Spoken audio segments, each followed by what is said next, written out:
Good morning. Glad you could join us. Thanks for tuning in. Hey, I came across something on social media this week, and I just thought, man, I want to share that with people. And I didn't want to just share it on my Facebook page, so I'm going to read it. It's a little thing about perspective on history, because I think some of us are like, wow, we're going through something that nobody's ever gone through before. And there's some truth to that statement. But just imagine if you were born in the year 1900. Well, that's what this gets into, and I want to share this with you. So, for a little perspective on the moment that we're in, imagine you're born in 1900. When you're 14, World War I starts, and it ends on your 18th birthday with 22 million people killed. 22 million people died in World War I. Later in the year, a Spanish flu epidemic hits the planet and runs until year 20. 50 million people die in those 2 years. Yes, 50 million people died in 2 years from that Spanish flu pandemic. Then when you're 29, the Great Depression begins. Unemployment hits 25%, global GDP drops 27%, and it runs until you're 33 years old. The country nearly collapses along with the world economy, and when you turn 39, well, World War II starts. Well, thank goodness we're not in World War II, and you're only 39 years old, you're not even over the hill yet. But by the time you are, when you're 41 years old, the United States is pulled into World War II.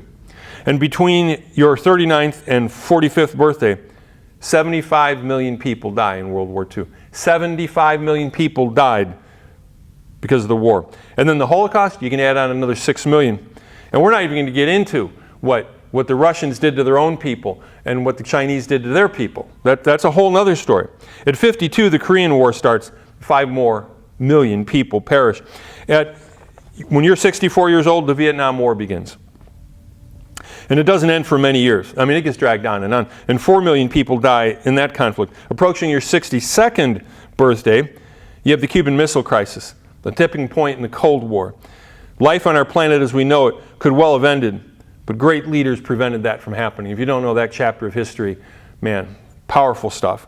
As you turn 75, the Vietnam War finally ends.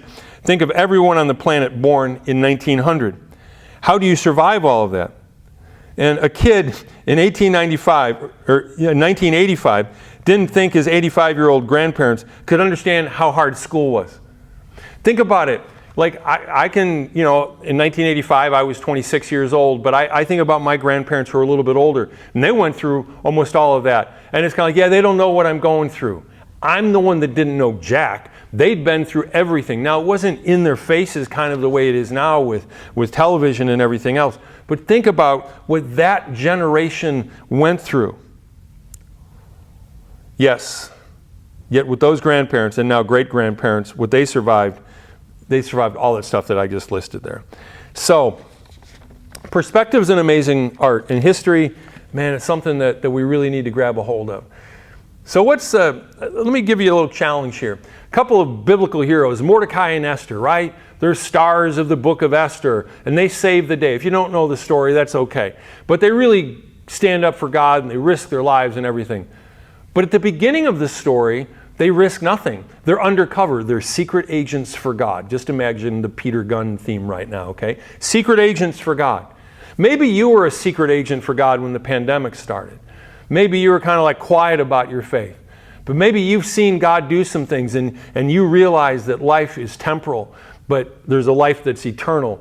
And you want to align yourself with God. Man, you can decide you want to be a hero in the story. Maybe not a book in the Bible to be named after you, but I love that about Mordecai and Esther. Is so often we just look at them as, oh, they were great. They weren't in the beginning. They were cowards. And maybe we would say that even about ourselves, that we wouldn't stand up for God, align ourselves with Jesus.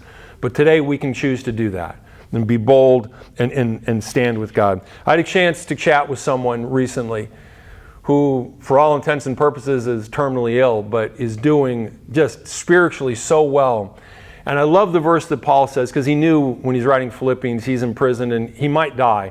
And so he says, for me to live is Christ, but to die is gain. If we can get to that point, I know my friend has, to live as Christ, it means this day is yours, God. Use me any way you want to use me. But if I die, that's okay too, because I'll be with you forever. To live as Christ, to die is gain. Philippians 1:21. God bless you. Have a great day.